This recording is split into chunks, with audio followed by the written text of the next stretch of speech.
Сұрақ: қазіргі уақытта мен Алланың 99 есімін жаттап білумен айналысудамын. Бұдан маған қандай да бір пайда бар екенін түсіндіріп бере аласыздар ма? Жауап: Алла тағаланың 14 сипатынан бөлек көптеген көркем есімдері бар екені белгілі. Жаратушымыздың болмысын сипаттайтын сын есімдер мен зат есімдер Алланың есімдері деп аталады. Алла тағала иман келтіргендерге дұға жасауда оның көркем есімдерін айтуды бұйырған. Өйткені Алланы мақтауды Алла тағаланың өзінен артық ешкім жасай алмайды.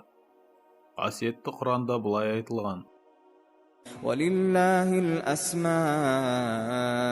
الْحُسْنَى فَادْعُوهُ بِهَا.